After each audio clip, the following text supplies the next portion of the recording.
The smell of burning rubber and sweat hung in the humid Lagos air as Ade sprinted down the alleyway, his heart hammering against his ribs. Behind him, shouts of "Stop there!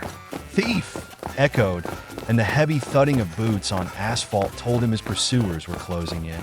His worn-out sneakers barely gripped the slippery ground, but he pushed forward, dodging piles of garbage and leaping over a sprawled-out beggar who cursed as Ade nearly trampled his leg. Ade was a street boy, had been for as long as he could remember. At 12, he had run away from a brutal stepfather and an indifferent mother in Ibadan. Lagos had swallowed him whole, spitting him into the chaotic underbelly of Oshodi, where survival was a daily battle.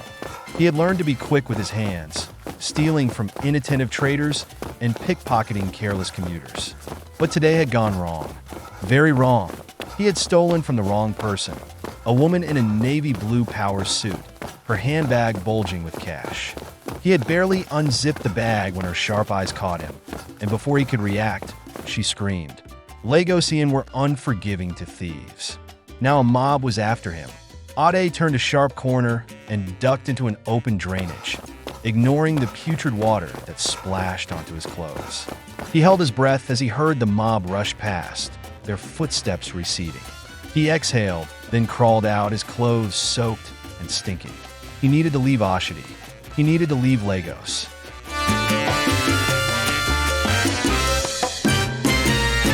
A week later, Ade found himself on a bus heading east to Anambra, where he had heard of a place, an orphanage that took in boys like him. It was called St. Michael's Refuge, run by a woman known only as Mama Ifeoma. The journey was long, and by the time he arrived in Onitsha, night had fallen. Ade wandered the unfamiliar streets, clutching the little money he had left. He finally approached a roadside food seller, a plump woman stirring a steaming pot of jollof rice. "Excuse me, Ma," he said, his voice small. "Do you know St. Michael's Refuge?" The woman eyed him warily. He must have looked like trouble, with his dirty clothes and hungry eyes. "Why?" she asked. "I need a place to stay." She studied him, then pointed down the road. "Keep going straight, past the church. You'll see a blue gate." Ade muttered a grateful thank you and hurried away. When he reached the orphanage, he hesitated. The building was large, well-lit, and painted a soft yellow. He could hear children's laughter inside. His heart pounded. He hadn't known warmth in years. He took a deep breath and knocked. The door swung open, revealing a tall woman with kind eyes and graying hair wrapped in a simple scarf. "Mama Ifeoma." "Yes, I need help," Ade stammered. She studied him for a long moment before stepping aside. "Come in, my child." For the first time in years, Ade slept in a real bed. He ate until his stomach ached, and when he woke the next morning, he realized something strange. He felt safe. Over the next few months, Ade slowly adjusted. At St. Michael's, there were rules, chores, curfews, and morning prayers, but there was also structure. He learned to read properly, helped in the kitchen, and even played football with other boys. It felt like a home, but the ghosts of his past haunted him. At night, he would jolt awake, sweaty and breathless, hearing the shouts of mobs and the angry voice of his stepfather. He wasn't sure he deserved this second chance. One evening, Mama Ifeoma called him into her office. "You have done well here, Ade, but I see something in your eyes. You are still running." Ade lowered his gaze. "I don't know how to stop." Mama Ifeoma reached across her desk and took his hands. "Your past does not define you, but you must decide, will you keep running or will you build a future?" That night, Ade made a decision. He wanted a future.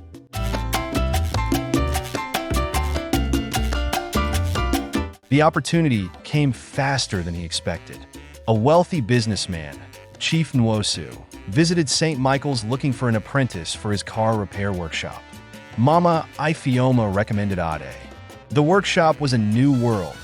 Engines, grease-stained hands, and the steady hum of machines. Ade found himself enjoying the work, his nimble fingers learning the parts of an engine with surprising ease. Chief Nwosu was strict but fair, and under his guidance, Ade grew into a skilled mechanic. One evening, while locking up the shop, he heard a commotion outside. A man in a blue shirt was threatening a woman who looked terrified. Then Ade saw the terrified woman's face. It was the same businesswoman he had stolen from back in Lagos. Panic surged through him. If she recognized him, it was over. But something else happened. The burly man grabbed the woman's purse and took off running. Without thinking, Ade sprinted after him. He was fast, faster than he had ever been.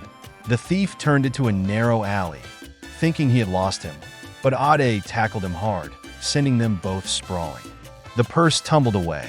The thief growled and threw a punch, but Ade dodged, grabbing his wrist and twisting it behind his back. People gathered. The police arrived. The thief was arrested. The woman approached Ade, her eyes narrowing as she studied him. "I know you," she said slowly. "You're the boy from Lagos." Ade's stomach twisted. He expected her to call the police on him next, but she didn't. Instead, she smiled. "You've changed." Ade could hardly believe it. I just want to do the right thing now." She nodded. "And you did." Word of Ade's bravery spread. Chief Nwosu was proud. Mama Ifeoma beamed when she heard the story. And for the first time, Ade felt something he hadn't felt in a long time: belonging.